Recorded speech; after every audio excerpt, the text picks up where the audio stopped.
didn't see the full progression of things, right? I've seen the presentation. Oh, you saw the presentation? I've seen it.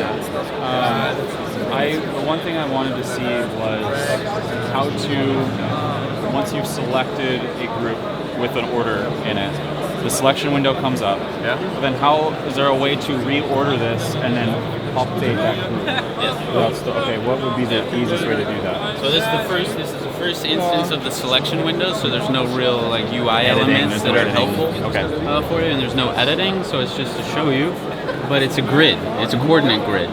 So 1, 2, 3, 4, 1, 2, 3, 4. Separated by commas, or how would you?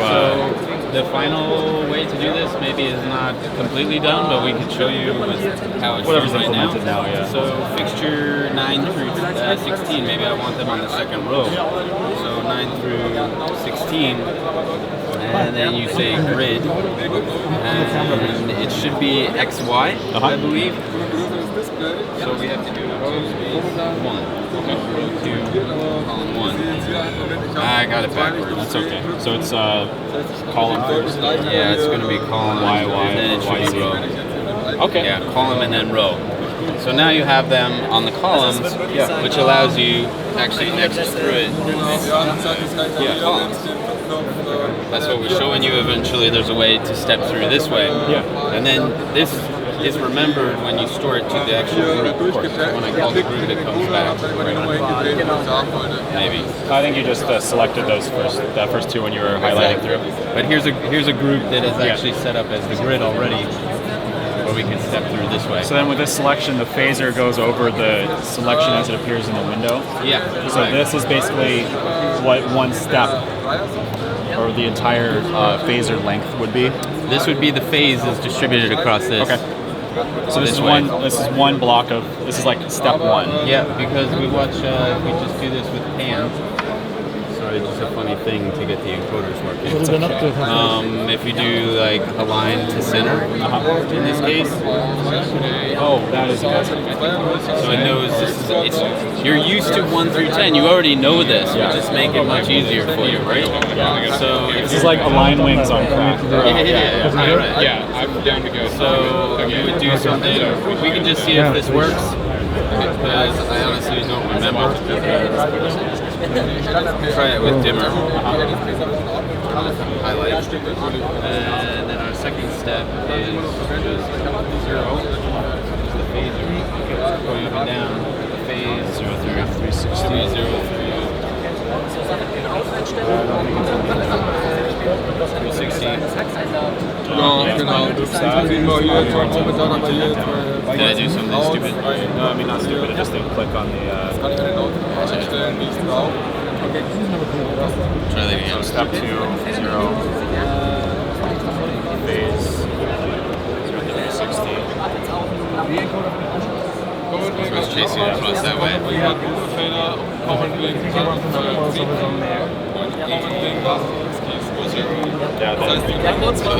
That's great. Yeah, we just need some tools like this to make it faster. I know, but like, dude, I think that. And okay, so each of these, what would these be called? So phase, what like it would be called like so I'm thinking at the end of things like modifier, like all these things Terms like I tend to use acceleration. What would you consider those things? The phaser parameters. Okay. But I know parameters are used somewhere else, and we actually have worked really hard to unify all the terminology in the system and really define it. So I haven't memorized that. Oh, that's okay. That's okay. But this is where you have your acceleration and deceleration, and on phaser we have the phaser view. So now is step a keyword in addition to Q? Yeah. Store Q to step. Is something like that, or we got parts Yeah. and Qs and now steps. We haven't worked out.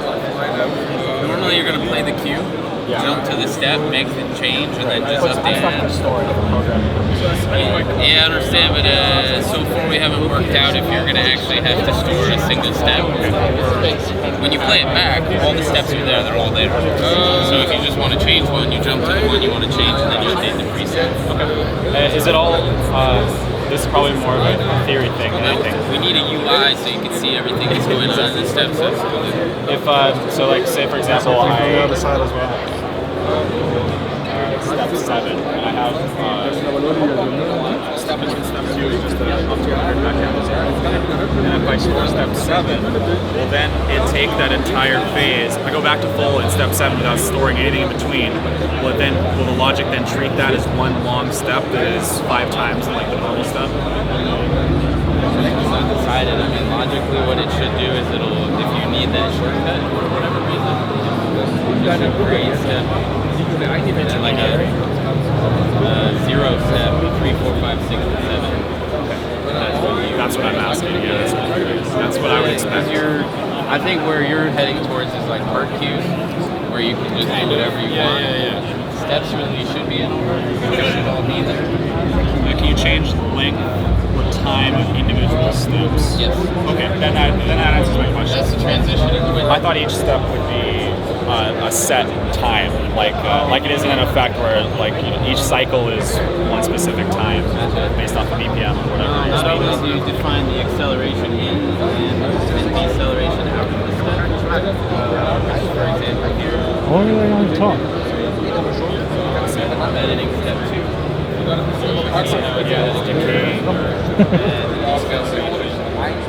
He's one of the software developers. Yeah, he's just been at the back room.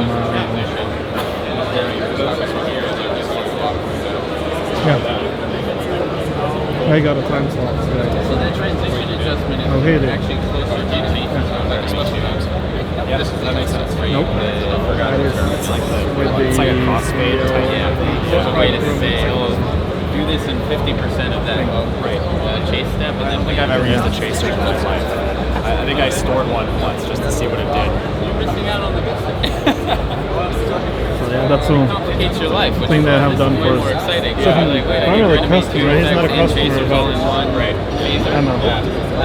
Influencer maybe. Cool. About it? No. You were there? Try to get the playbacks. You saw the versatility of the playbacks. Yeah.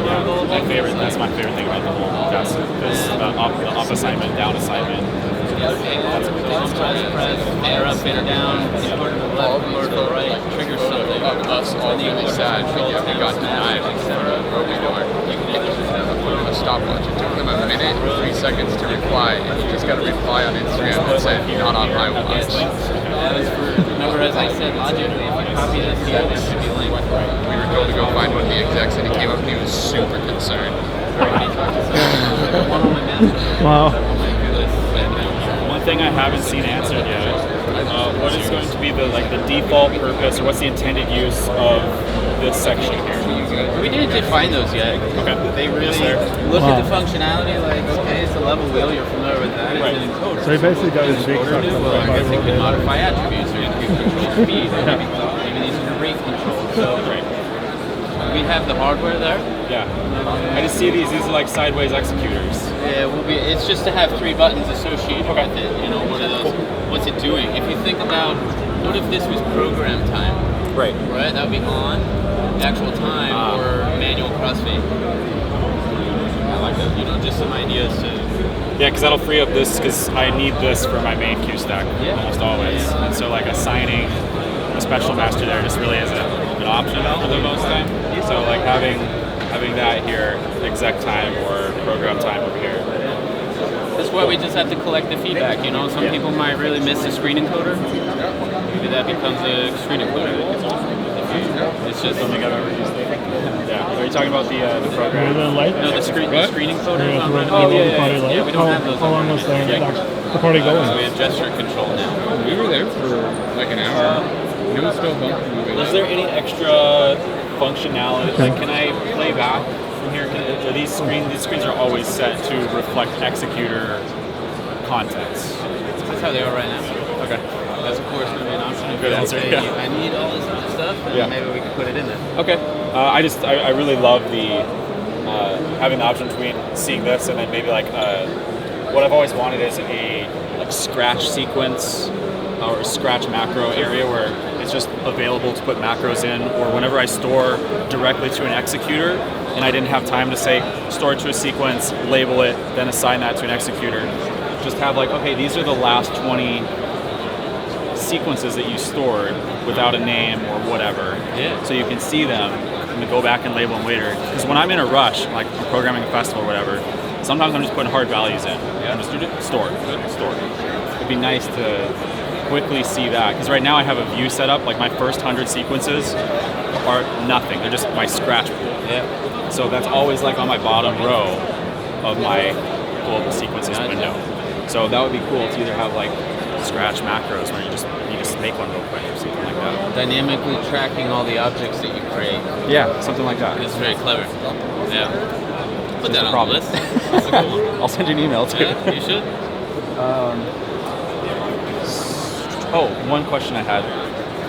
When I'm in the patch and I've seen the new trickery with folders. I'm not sure, is that what they're called? It's just a tree structure. Okay, so to try to help people understand it, we kind of say these are your layers now. Right. Where then you have the fixtures in the layers, but you don't have to do this. It could just be one giant list. Can you have more than one folder? Is it only two for the tree structure? You just have a parent and a child? No, at the moment you can keep going. Yeah, keep creating a hierarchy because this is important. Yes. You might have your Mac auras, and if you want a fixture ID associated with those, you're going to assign the fixture ID to that first tree group. But what if the auras are on the front truss, on the mid truss, and the back truss? Now you want a way to have a special fixture ID to select by that rather than having to remember the numbers. So you're going to have to go do another tree in there. Perfect. Now, can I have the same fixture ID in different places within this tree without having it look as different, be different fixtures, like still be unique IDs? Not quite, but we did do something for you. You have your root fixture ID. Yes. In this column, which is always the fixture key. Yes, this is where I was leading. But did they show you the house lights down here? Yes. The house lights have no fixture ID because what we did is we gave it a new ID type. I could give it a fixture ID if I wanted. If I want like everything to have a fixture ID. Right. But I want house lights to be 1 through 10. I want video to be 1 through 10, and I want moving lights to be 1 through 10. Yep. So far, you get 8 ID types to choose from. Oh wow. Okay. You can set these. You can change the order and the names in Can here. you add into here, or is these fixed? Right now, we fix it at 8. I don't see a need for more, but you've seen us develop things over the years, so you'll never know it can't change. So this allows you to use the channel key to call up the different keywords that you It's just set. channel. I can't do that with fixture. No, the fixture key is always fixture. Okay, yeah. that's great. But, great to know. you know, if you're the video guy, you're going to change your default keyword to media. Yeah. Can you change the order that these appear after the number of times you click them? You just change the order here. Change it's it following that order. Okay, Yeah. cool. You can't move them. You just rename them. Okay.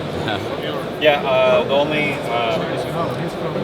this is amazing. The only thing that I would expand on, this is like very nitpicky, is sometimes I'll have an ME that will give me a patch list that is all based off of location layers. So Got it. an entire layer will be truss A3. But I want to be able to select all of my Platinum Beam 5Rs in all layers and change their panning. Got it. That's the one thing. Without doing like a macro that goes back into changing destinations and going into the patch in the back. Yeah, it's two different things. You're putting all your fixtures in the truss, but then you're also putting your fixtures away that grab all the platinum beams. Yeah, because right now I do layers by fixture type. That just makes the most sense to me. Right. As a programmer, as an ME, it makes more sense to. But you want to be able to organize them by truss as well. Yeah. That's a case for where if we did more ID types, there would be a way to do that. Or maybe have two different user profiles where they can use different folders but use the same IDs. Does that make sense? I don't think that would be like pose a conflict with the show file and like going between the two. That's just an idea. Really think about this one to see if there's more wish listings. Okay. Cool. What's 15 minutes now? Cherry? are they custom? Nope. So these are a lot of effort, time, R&D, etc. went into finding these switches. We didn't create them from scratch. We did find them from a very industrial place. Okay. So we know they've been abused. In particular, to help with the misclicks that you used to see on Gren MA2, we have a much shorter travel distance. Yep. And then Gren MA2, the trigger point was somewhere in the middle. Yeah. I think it was a 3/4 key. Right. But I don't remember. It's ambiguous. You couldn't really feel it. This is at the very bottom. Cool. Okay. The other thing, there's no real mechanical springs in here. Yeah. There's also a silicone cap to protect it from dust intrusion. It's not sealed, but it should be very well protected now. And it's the same exact buttons internally, plus some cookies. Amazing. Treats. Yeah. Comes with the desk. I think of other things. So it was the data pools. I know everybody wanted to see that. Dual encoders, the selection window, we already covered. I haven't seen the direct action playback on here yet. Can you go to your playback view 4? I just haven't seen this yet.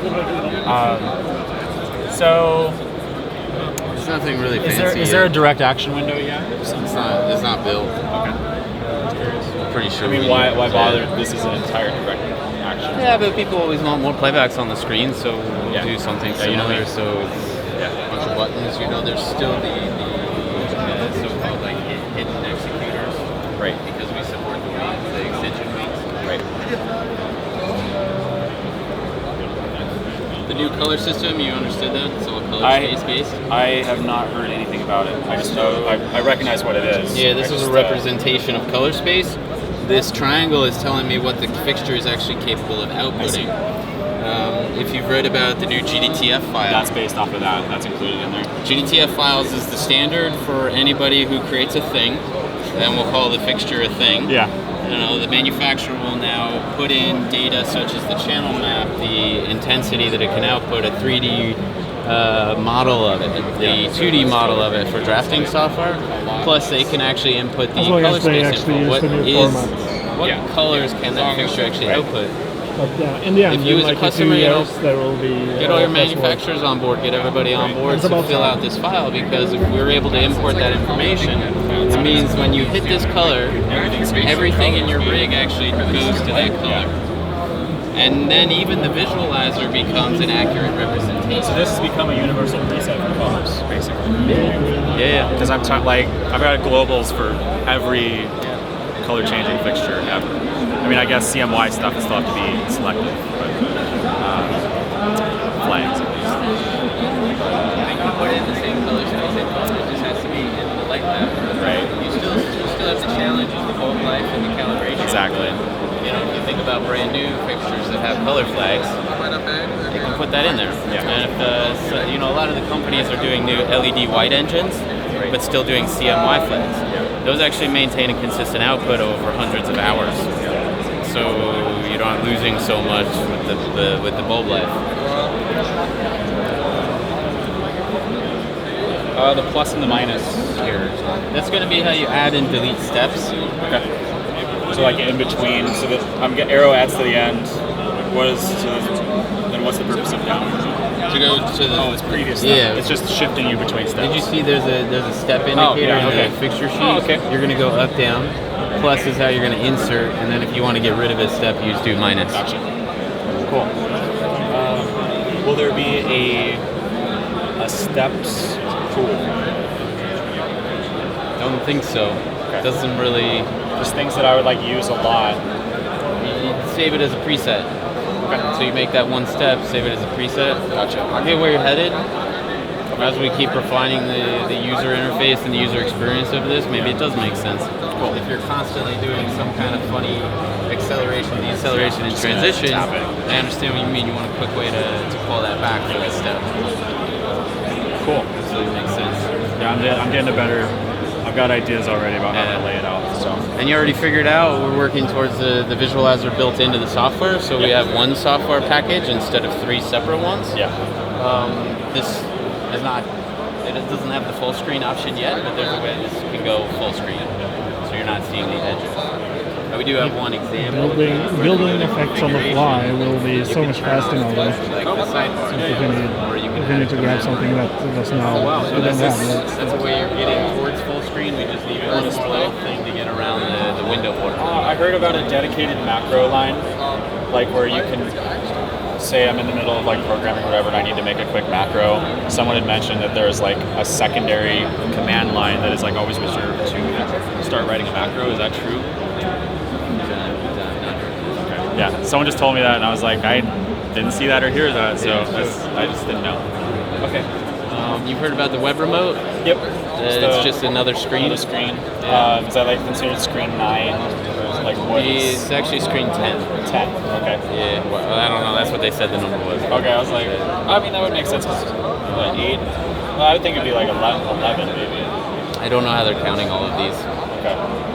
But one thing about the remote as well that we've heard is people would like an interface for their customers that don't have access to change the screens. Yeah. So being able to turn off these edges, you kind of have sort of a locked display. I have clients that would be perfect for it. Yeah. Locked display. And people connected the dots, with the compact. It's only got one screen. They said it would be a really cool kind of focus unit. So keep their iPad there and connected. And oh shit, I just need to run away to do this. I'm thinking of the TV world, the movie world. I have my console over here. I need to run over next to the designer and go, oh, you're trying to adjust that light? Right. And now the layout view is right there. Right. We haven't built the layout view yet. What question/request? Yeah. Right now, if I need, say I have screens 2 and 3 take a shit on me during a show, I need to have views already pretty much set up on screen 2 to recall all that playback. Is there a way to say I would like to show contents of screen 4 on screen 2? Well, I'll just show you the example from on PC. I can open these, right on top of each other. Yeah. You see the exact same navigation bar here. Right. So it's just an example of where we're heading. Oh, wow. Maybe there's a way to pop screen 2 over there. If you're working on a compact, the 3 screens stack on top of each other. So really, we should do this. Yeah. The whole reason I thought about this, I'm working on getting my pilot's license right now. We're using G1000. It's a 2 screens, primary and secondary. If one of them goes down, we have a big red button we can push that basically duplicates the main display and consolidates everything on, and then populates that on every display. And I've had MAs do that, and I don't have time to take my Torx screwdriver out and reseat the video card cables all the time. Yeah. So I think we have to do this. I think we have to make it accessible. Yeah, absolutely. That'd be amazing. Cool. That's all my questions.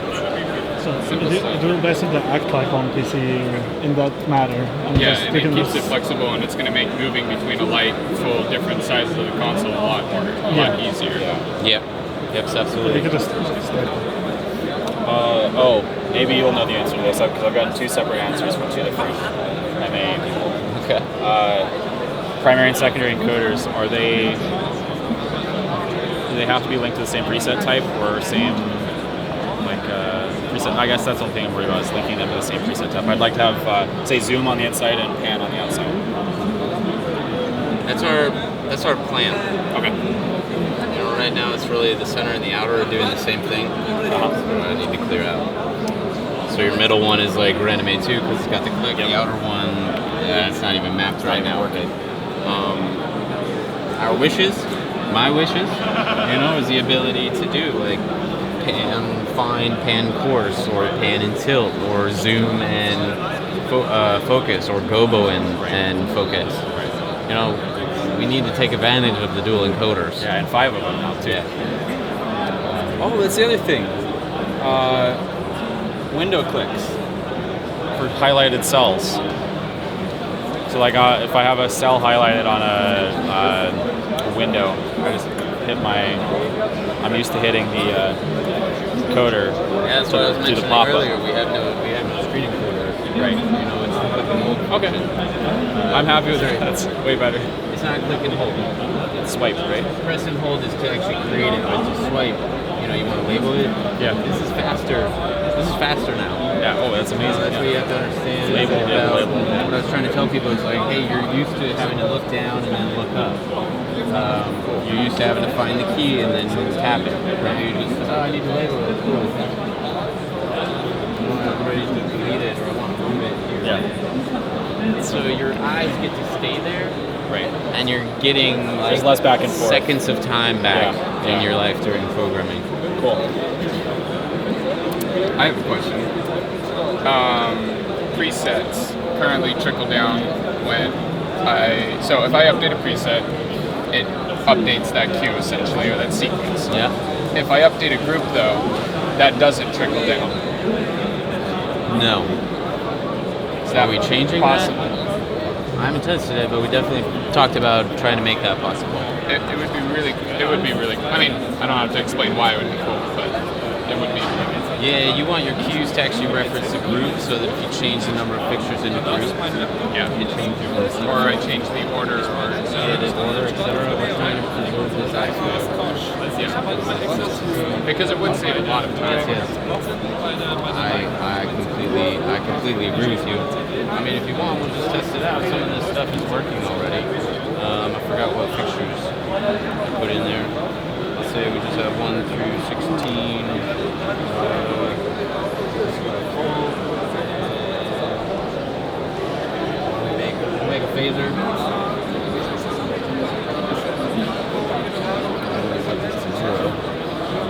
That's too many fixtures. Let's do it small. Let's do it small. 0 phase, 0 through 360.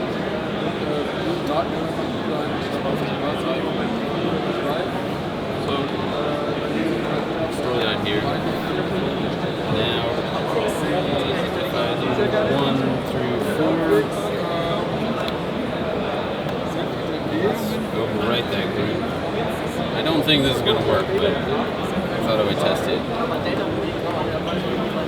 And I know the wish that you're talking about, but the workflow would not be that simple. We're going to have to do so. There's going to have to be some step in Yeah, there. no, I get what you're saying. I know it's not easy, but it would be a cool feature. But the way everything is referencing each other, we should have that because groups are much more important now because we have the grid in Yeah, there. that's what I was thinking. So you need to be able to modify the order of the grid, and we need that to trickle down everywhere to your presets that have the phasers running, which then go into the queue.